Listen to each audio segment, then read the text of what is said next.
দুর্নামঠ BNP সভাপতি। আজকে তারা এই টাকার অর্থের বিনিময়ে যারা আওয়ামী লীগের লোকদের পদ দিচ্ছে, লিটন হাওলাদার, সে তার ভাই বৈষম্য ছাত্র আন্দোলন হত্যাকারের জেলখানাও আছে। সেই তারা বিগত 17-18 বছর আমাদের উপরে অনেক অত্যাচার করেছে।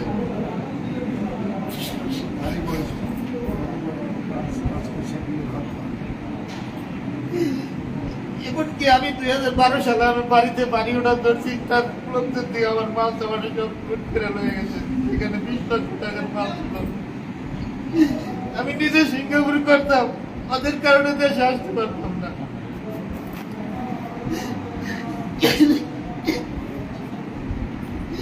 আজকে যারা আওয়ামী লীগের, যারা বিএনপির যারা সিনিয়র নেতারা আছেন, আপনাদের কাছে অনুরোধ, আপনারা আর কোন বিএনপির লোকের রক্তানি করেন না। আমি জানি আমার ভাই কি,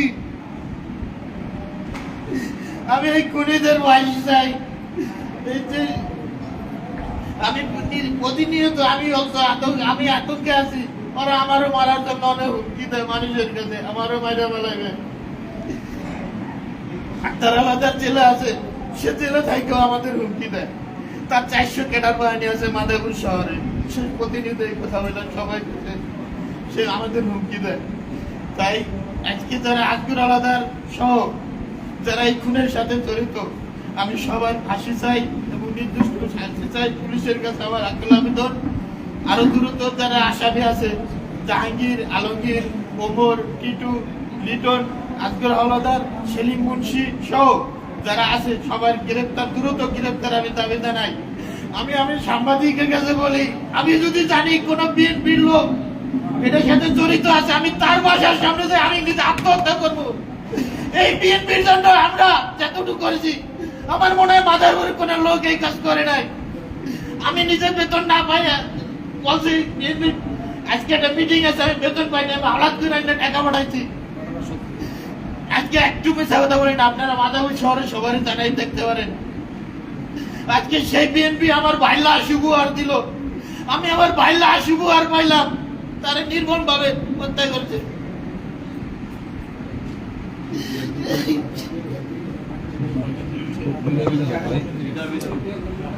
যারা টাকা খেয়ে যারা কমিটি দিছে, আমি তাদেরও শাস্তি দাবি করি এবং মাদারীপুর জেলার প্রত্যেকটা বিএনপি নেতার কাছে আমার আবেদন, যারা সঠিক দলের কমিটি, যারা লিটনকে আওয়ামী লীগের লোক ছিল, সাধারণ খানের ক্যাডার ছিল, তারা যারা এই কমিটিতে যারা দিছে টাকা খেয়ে, তাদের আমি দ্রুত তাদের শাস্তি আমিও দাবি করি। পুলিশ কি আপনাদের সহযোগিতা করতেছে? পুলিশ আমাদের সহযোগিতা করতেছে, কিন্তু অনেকটা স্লো, অনেকটা ধীরগতিতে করতেছে না, এটা ভুল হবে। ঠিক আছে, পুলিশ, র্যাব, ডিবি সবাই আমাদের সহযোগিতা, কিন্তু আরো দ্রুত আমি চাই যে আরো দ্রুত আমরা প্রতিনিয়ত আমাদের ফ্যামিলি সবাই অনেক আতঙ্ক আছে। আপনারা চাই দেখেন, আমাদের বাড়িতে কোনো লোক আসে না, যে ওরা আমাদের বাড়িতে আসলে ওরা এই লোকের থ্রেট দেয়, তাদেরকেও মারবে। এই কারণে আমাদের বাড়িতে কোনো লোক আসে না। এত বছর বিএনপি করে আর এটা পাইলে আমার ভাইলা আসবো। আর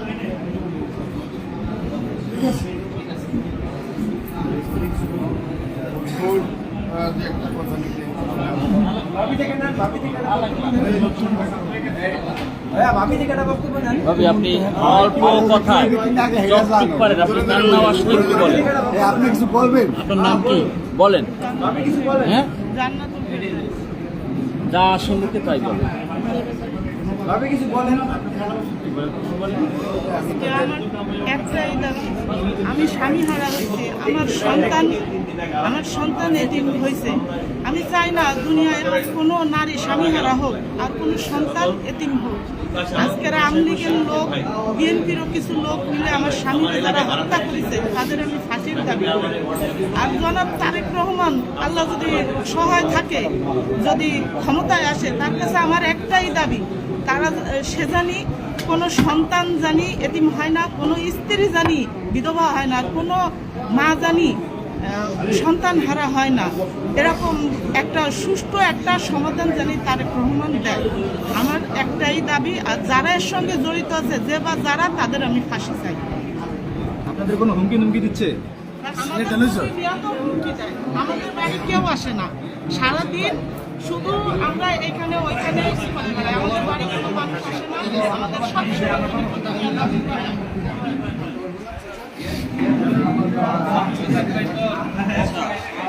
আপনার একটু একটা বিষয় বলেন, এই ঘটনার পরে মাদারীপুরের যে বিএনপি নেতা, সদস্য সচিব, আহ্বায়ক, এরা আপনাদের বাড়িতে গেছিল দেখা করতে? যে মাদারীপুরে বিএনপি নেতা মাসুদ খন্দকার, হেলেনা ফায়াজ লোক পাঠাইছিল, সে তার নেতৃত্ব লোক গেছিল, জাহানদার আলীও গেছিল, মিঠু ভাই গেছিল, তারপরে আনিসুর রহমান ফুকন তালুকদার আসছে। কিন্তু আমার কথা হলো, আমার কেউ সান্ত্বনা দিয়ে লাভ নেই। আমি চাই আমার ভাইয়ের খুনের বিচার।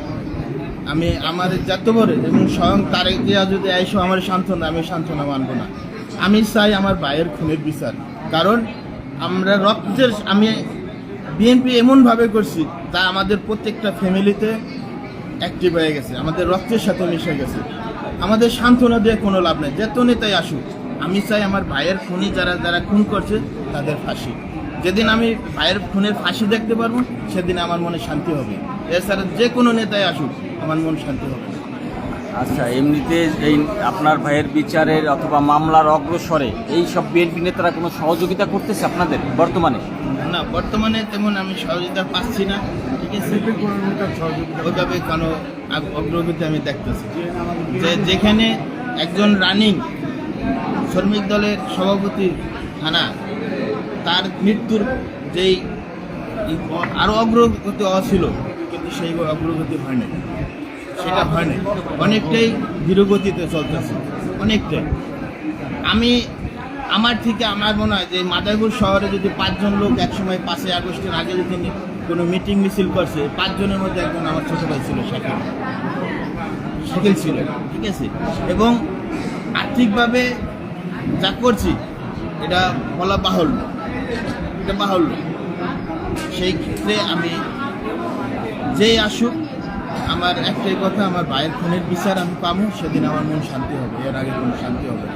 আচ্ছা, আর একটা বিষয় একটু প্রশ্ন করি, যে এই হত্যা পরবর্তী আপনাদের ওই অঞ্চলে বেশ কিছু বাড়িঘর পোড়ানো হয়েছে, এই বিষয়ে কিছু মামলাও হয়েছে, এই সবের সাথে কারা জড়িত?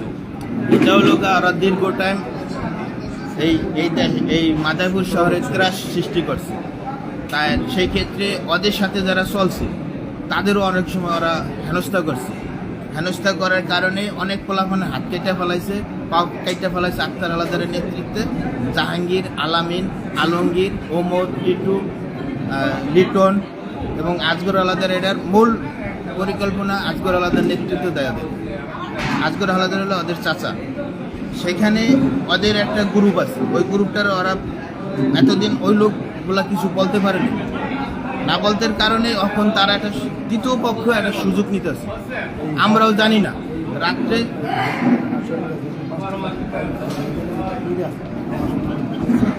বলতে দেন, ওই তৃতীয় পক্ষের লোকগুলা নিয়ে এগুলা, এবং এদেরও লোক কিছু আছে, তারা চাইতেছে এই শাকিল হত্যা মামলাটা জানি একটা বিতর্ক সৃষ্টি হয়, সেই কারণে তারা নিজেরা মিল্লা এই আগুন দিতেছে। আমি ওদিন খুব সকালবেলা 6টা বাজায় ঘুমের তুলে আমি সেন্টুকারি কল দিয়েছি যে ভাই এই ঘটনা, ওরা এই একটা কাজ করতেছে, এই কাজটা করে আমাদের নামে মামলা দেবে। ঠিকই বিকেলবেলা মামলা দিয়ে দিয়েছে, ঠিক আছে। ওরা নিজেরা এগুলো করতেছে, আমাদের কোনো লোক আপনি দেখেন মাদারীপুর ইকেরা তদন্ত করে।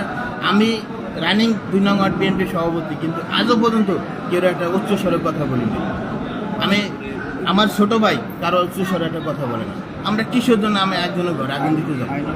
আমরা আইনের প্রতি শ্রদ্ধাশীল, আমরা চাই আইনের গতিতে আগায়া আমার ভাইয়ের খুনের বিচার। আর একটা বিষয় একটু শেয়ার করি, সেটা হচ্ছে মরহুম সাইদ আলাদার আপনার কি হয়? সাইদ আলাদা আমার চাচা, তারা আমরা সবাই একই সাথে, ঠিক আছে। আচ্ছা, ফিলিপাইনে তার হত্যার সাথে এই কমিশনার আক্তার আলাদারের একটা বিষয় শহরে গুঞ্জন শোনা যাইতেছে, এই বিষয়ে আপনার কোনো কথা আছে? হ্যাঁ, এটা আছে। তথ্য প্রমাণ আছে। সাইদ আলাদার একটা ছিল আলাদার বংশের একটা মাতা, সে নেতৃত্ব দিত।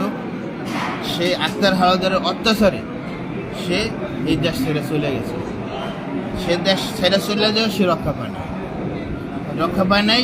সে ওই দেশে কিলার ভাড়া করে তার সাইদ আলাদের স্বাস্থ্য ভাই, আরেক স্বাস্থ্য ভাই আছে নাসির হাওলাদার, আতিক হাওলাদার, মাহবুব হাওলাদার, তাদের অনেক অর্থের বিনিময় সে কিনে নিছে।